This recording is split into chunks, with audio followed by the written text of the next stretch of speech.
Boa noite a todos, sejam todos bem-vindos a mais um encontro virtual do Lar Irmã Zarabatana.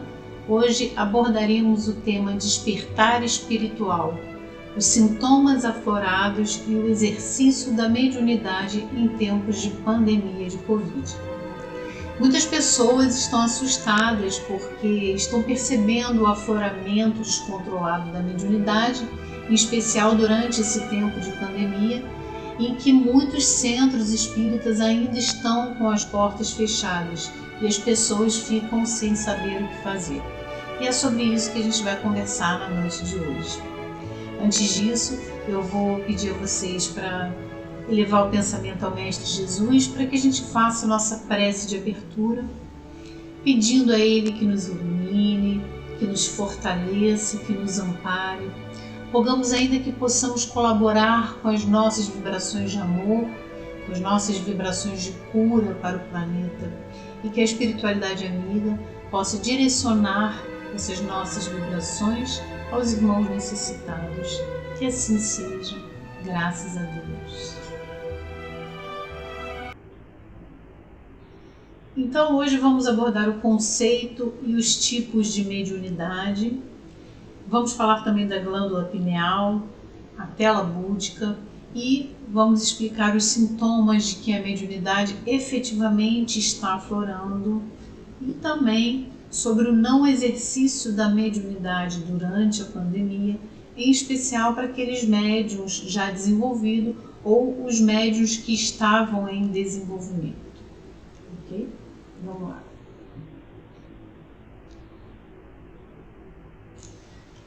Chico Xavier, no livro Seara dos Médiuns, pelo Espírito Emmanuel, ele faz uma analogia da mediunidade, né, com os olhos do ser humano.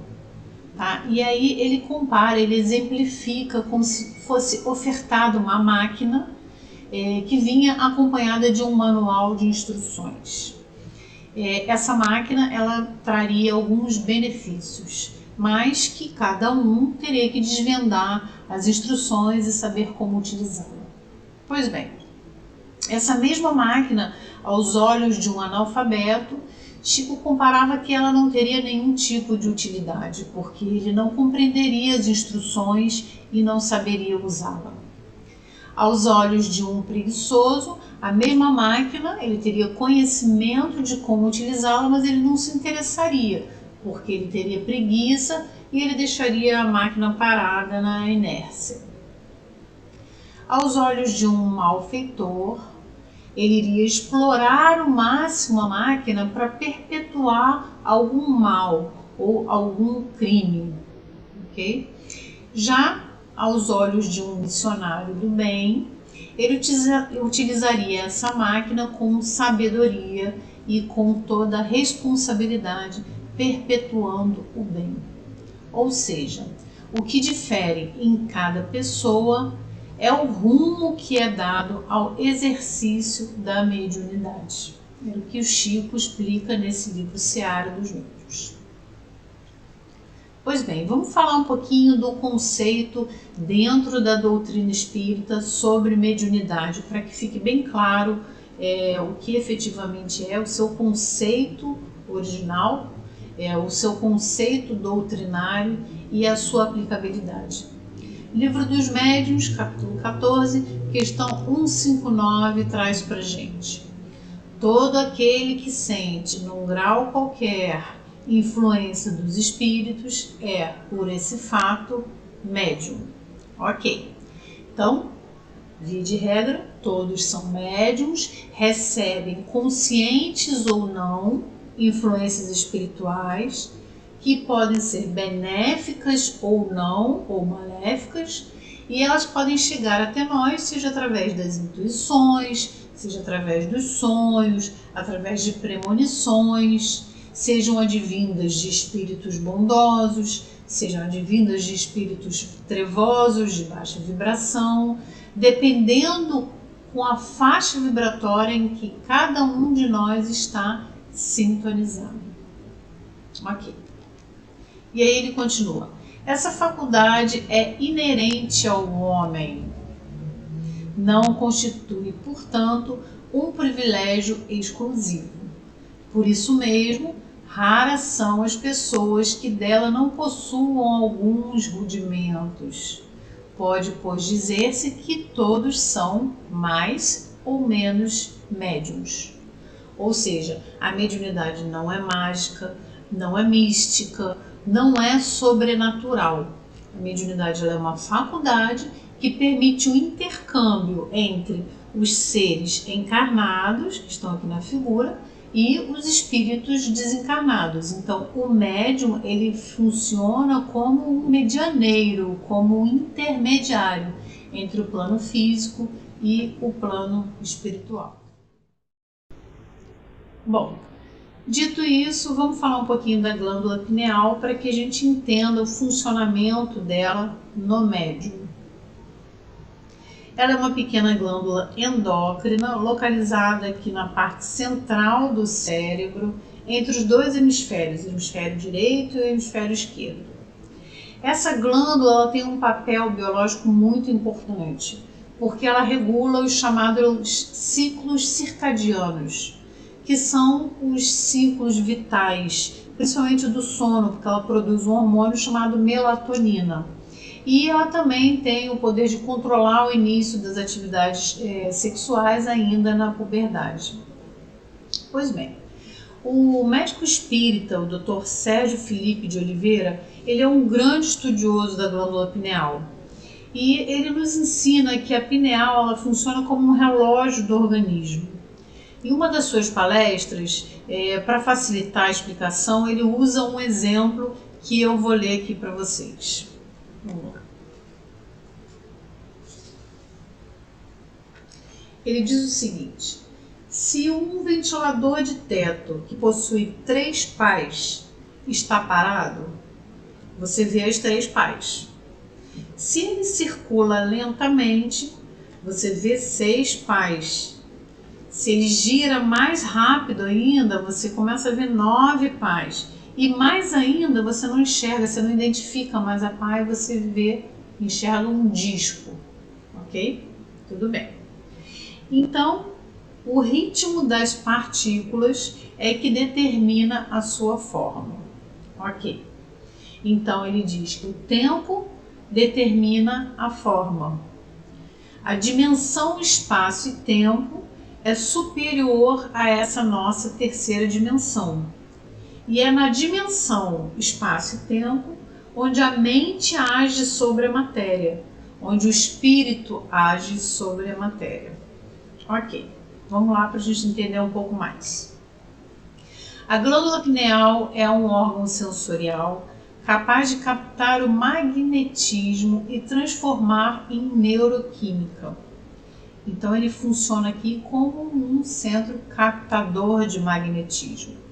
Então toda a emissão de emoções e de pensamentos transmitidos será captado pela pineal por via magnética, como se fosse como um celular que capta as mensagens, e será transmitido para o organismo, ou seja, para o nosso corpo, ok?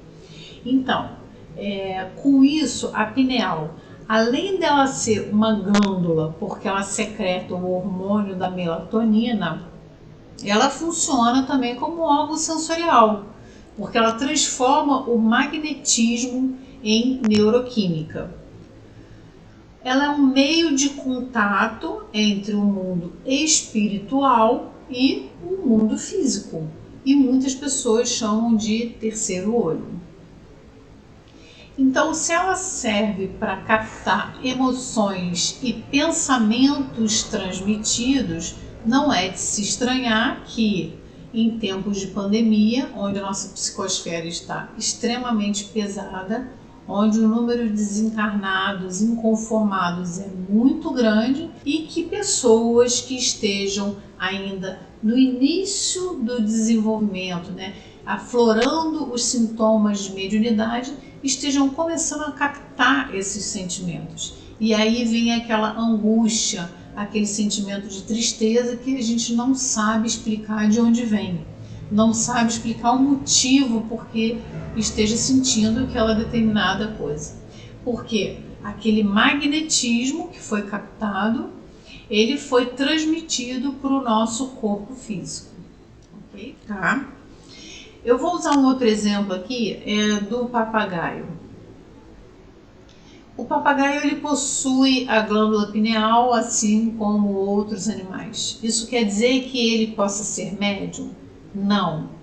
Lá na frente a gente estudou no conceito de mediunidade que ela era uma faculdade inerente ao homem, inerente à criatura humana. Por quê? Porque o papagaio, assim como os demais animais, eles não possuem o cérebro desenvolvido. Ou seja, ele não possui os receptores desse magnetismo que é absorvido pela pineal. Então, exatamente por isso que só o ser humano que possui o cérebro desenvolvido e as regiões onde são responsáveis pela fala, pela visão, pela parte motora, elas são todas muito bem desenvolvidas.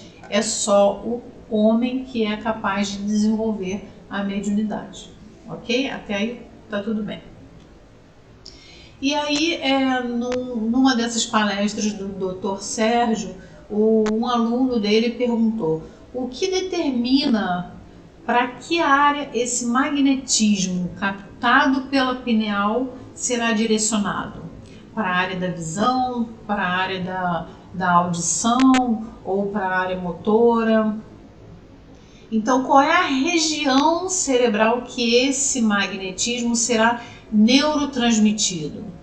O que determina que uma pessoa ela possa perceber, né, ela possa sentir uma intervenção espiritual específica, seja uma psicografia, uma psicofonia ou uma vidência, enfim.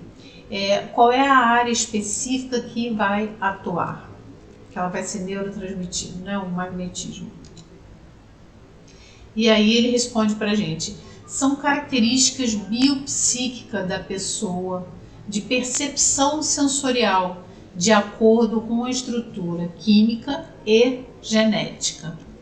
Ou seja, o nosso organismo vem preparado para o desenvolvimento de determinada aptidão mediúnica, e isso foi pré-estabelecido no nosso plano reencarnatório, ok? Nós aceitamos essa condição, nós concordamos com esta condição.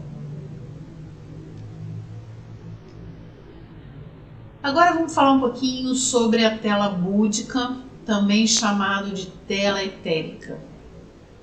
Ela é uma malha magnética que se situa entre o corpo etérico e o corpo astral, e que atua como uma espécie de filtro de energias entre a dimensão astral e a dimensão física, ok? Então, ela é uma espécie de tela, como se fosse uma dessas roupas de mergulho que ficam bem justinhas no corpo.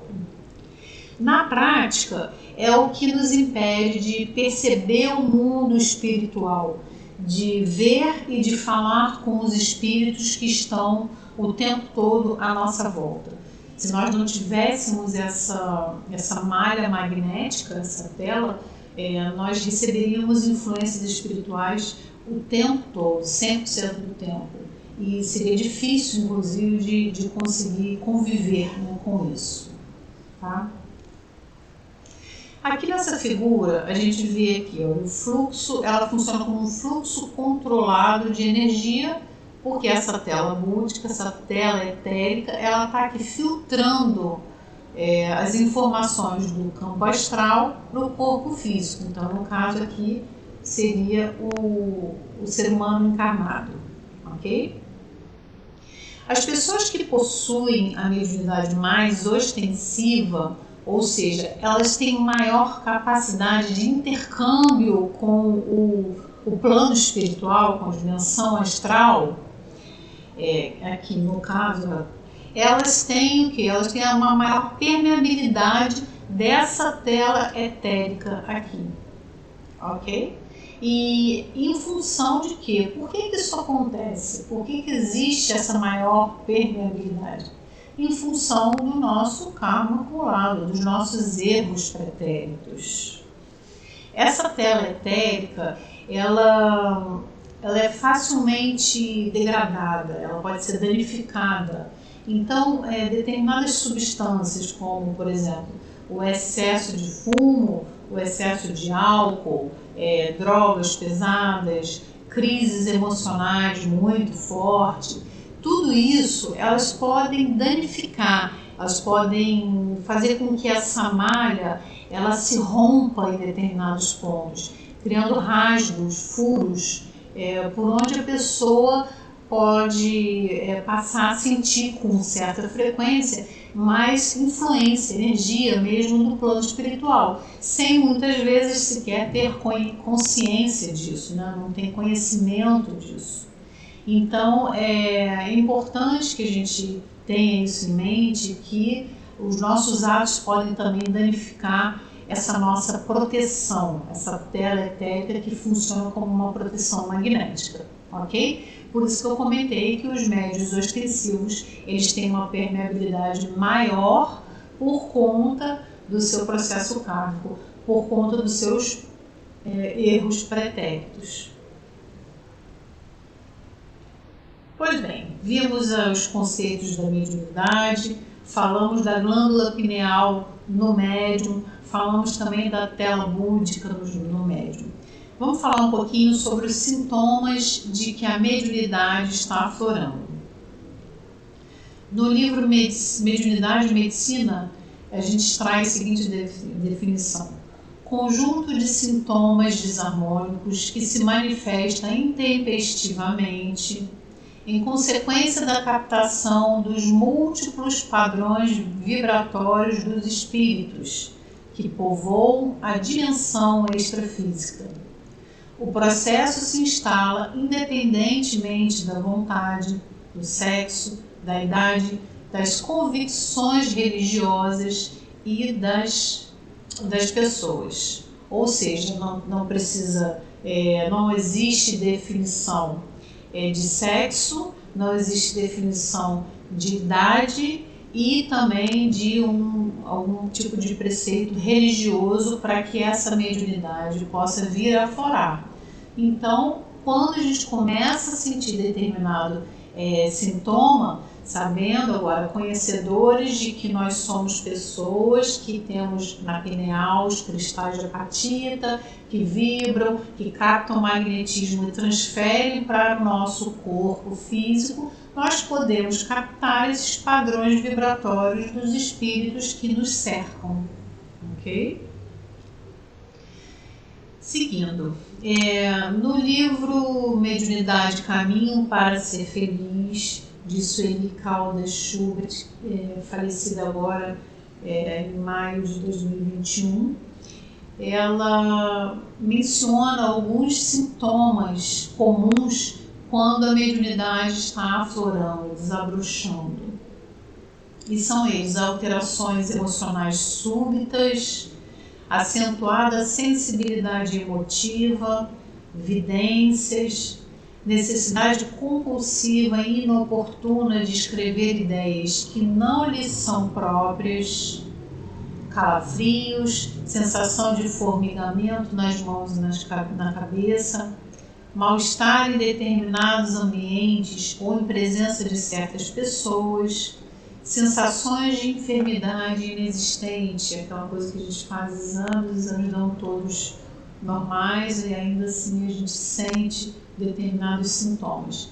Então está aqui evidências, às vezes a pessoa começa a ver vultos, intuições para escrever, enfim, são alguns sintomas que começam a vir, a se aflorar, e aí a gente sabe que a mediunidade está ali querendo desabrochar.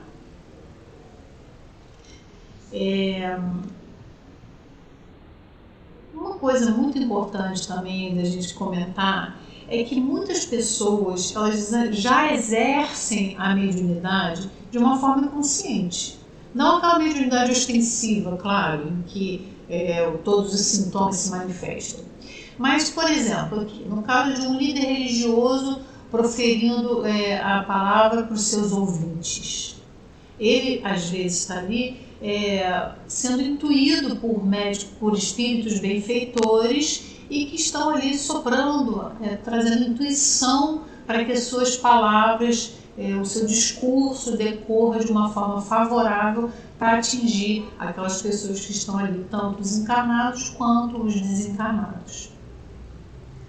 Um médico atuando em determinado caso de difícil de diagnóstico, é muito comum de um médico, às vezes, que tem um dom de mediunidade, às vezes sabe disso, às vezes não sabe, inconsciente, mas que também, em determinados diagnósticos, ele é intuído para pedir determinado exame, para averiguar determinado sintoma histórico, enfim, também tem ação ali. Um artista executando uma obra de artes, um conselheiro escutando uma pessoa amiga, um poeta, um músico, um escritor. Puxa vida, tantas formas da gente exercer a mediunidade aqui, e muitas vezes ela já é exercida há tempos e a pessoa sequer tem consciência disso, né? Então é importante a gente ter isso em mente, que a prática da mediunidade não necessariamente ela deve ser através de uma incorporação ou através de uma psicografia, tá? Nós estamos vivendo um período de transição planetária e eventos desse tipo, como catástrofes ou como a pandemia do Covid, por exemplo, eles nos convidam para que a gente faça realmente uma reflexão das nossas vidas, uma reflexão sobre os nossos atos. Nós temos que melhorar, todos nós temos que evoluir. Quantas pessoas estão partindo, estão desencarnando diariamente e sem ter aproveitado essa oportunidade desse despertar espiritual, não é verdade? Então, será que isso daí realmente não é um momento de reflexão, não é um convite para toda a humanidade, para modificar, para refletir?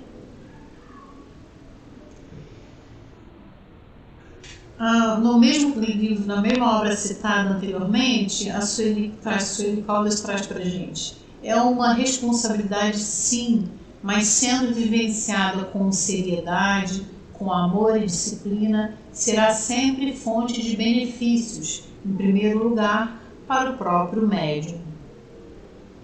Então a gente tem que realmente parar para pensar. Vamos raciocinar juntos.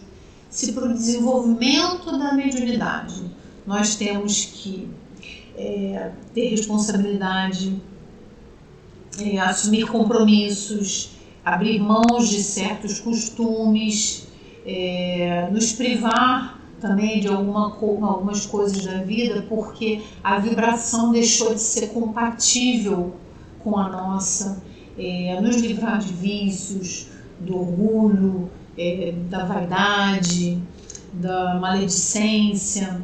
Vocês não acham que a tendência em um mundo futuro, em um mundo regenerado, mais evoluído, é de que todos os habitantes do planeta eles tenham uma mediunidade florada?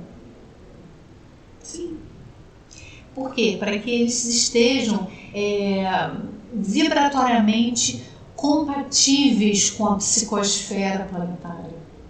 Então não caberá mais esse tipo de comportamento mesquinho, de querer proporcionar o mal. Então realmente isso é um convite para todos nós, para toda a humanidade. Estamos em um período de transição planetária, saindo de um mundo de provas e expiações, um processo lento, caminhando para um mundo de regeneração. Todos esses eventos que acontecem, eles são um grande convite para que a gente realmente possa despertar, para que a gente possa acordar para a vida. É o despertar espiritual.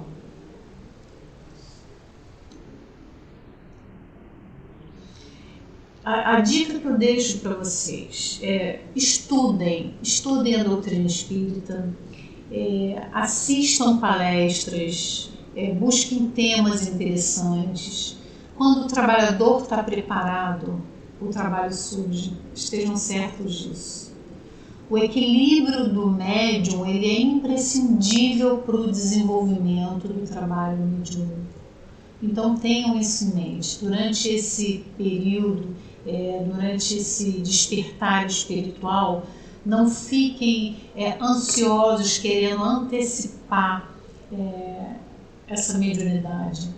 Prepare o seu organismo de uma forma consciente, de uma forma harmoniosa, para que a mediunidade ocorra naturalmente e também trazendo muitos benefícios, não só para o médium, mas como para todos aqueles que nos cercam.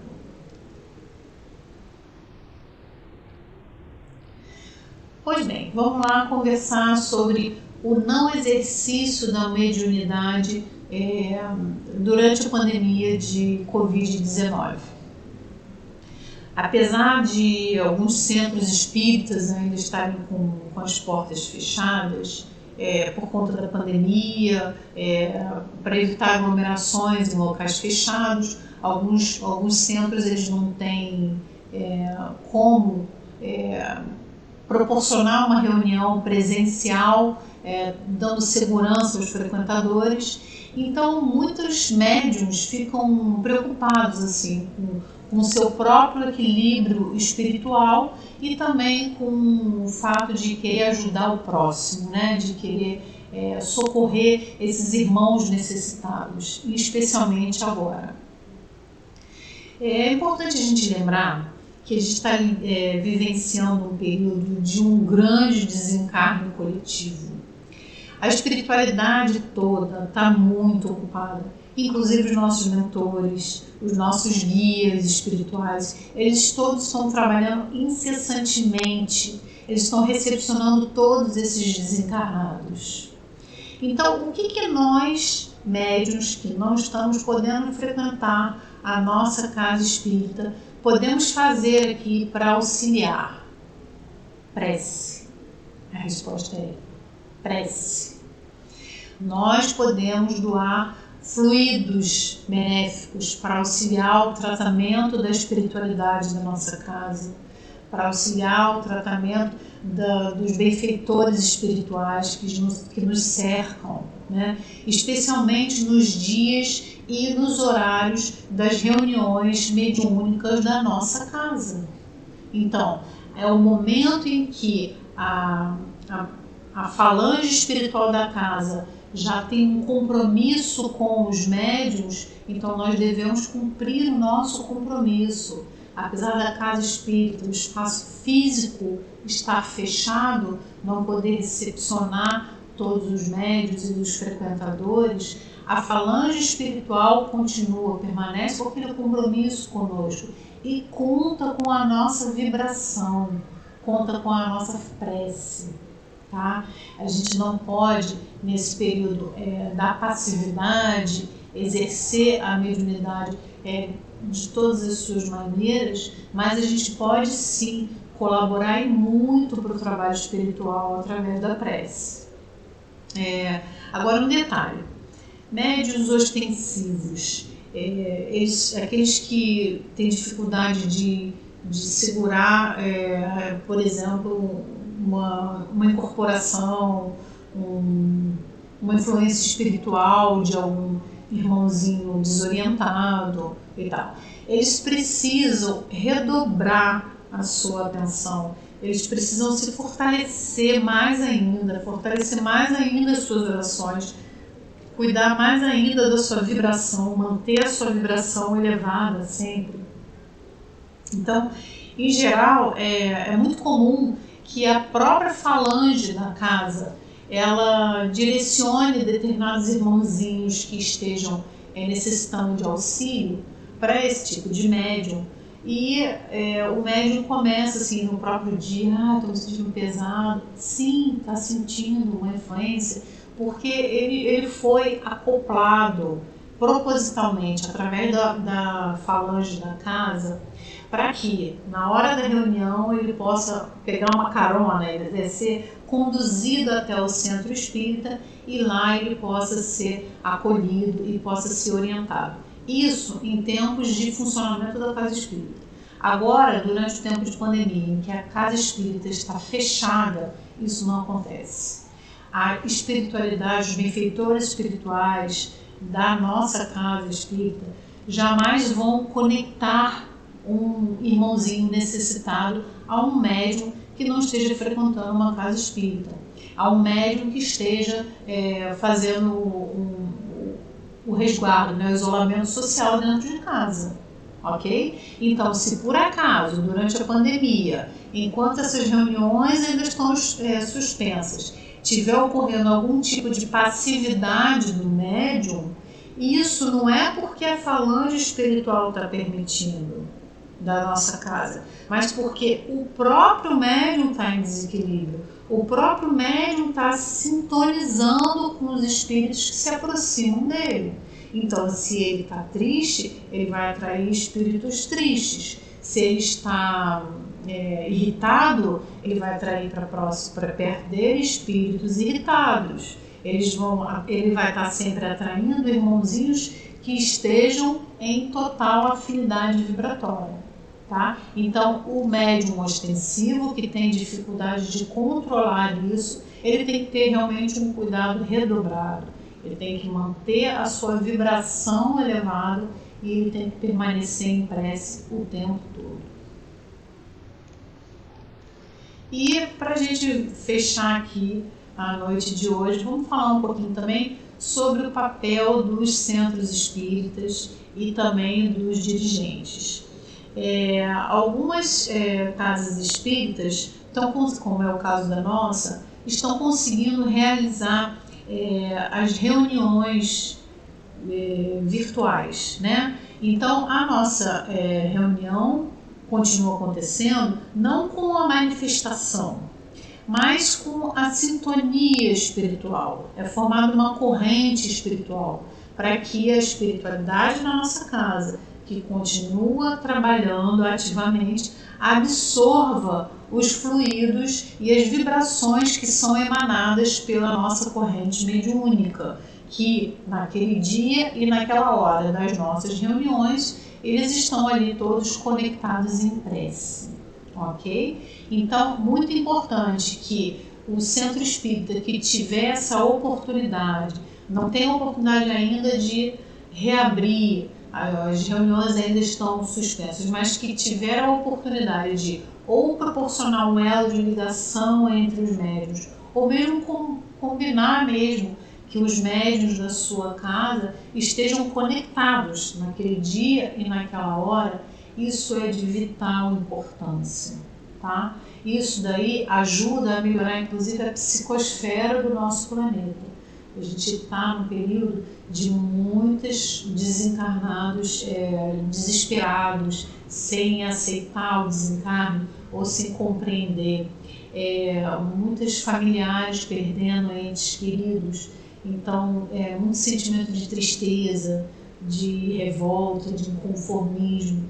Então, é muito importante que os centros espíritas e que os médiuns estejam, de certa forma, colaborando. Não, mais uma vez eu repito, não com a manifestação, não é isso, mas colaborando com a doação dos nossos eflúvios, dos nossos fluidos, tão importantes para esses trabalhos que estão sendo feitos. Nós podemos auxiliar através da nossa prece e através do Evangelho no Lar. Mais uma vez repetindo, para que a gente possa colaborar com a psicosfera do nosso planeta. Tá bom? Bom, falamos de mediunidade, falamos do desenvolvimento da mediunidade, do convite para um despertar espiritual, para uma reflexão, para uma mudança de hábitos, mudança de atitudes, para uma reforma íntima. Então, nada melhor do que a gente fechar o dia de hoje com a oração de São Francisco, em que ele faz menção: Senhor, fazei-me instrumento de vossa paz. Eu vou me despedir de vocês e eu vou passar a oração aqui para que a gente possa escutar. Muito obrigada pela presença de todos, obrigada pela atenção, pela paciência de quem chegou aqui até o final, e agradeço ao Mestre Jesus por mais um dia, e agradeço também a Falange da Casa e todos os trabalhadores por mais essa oportunidade. Gratidão e que assim seja.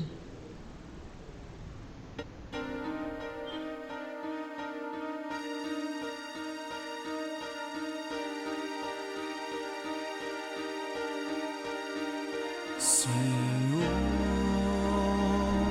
fazei-me instrumento de vossa paz. Onde houver ódio, que eu leve o amor.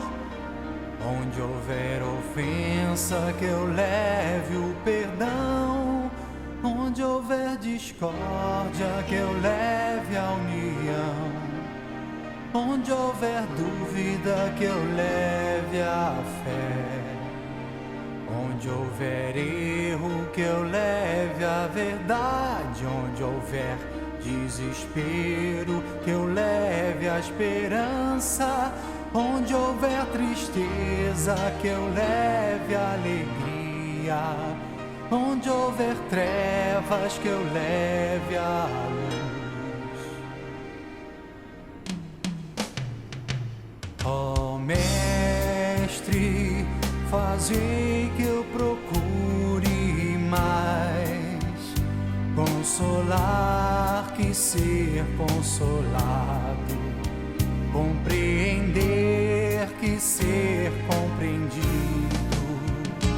amar que ser amado, pois é dando que se recebe, é perdoando que se é perdoado, e é morrendo que se vive para a vida eterna.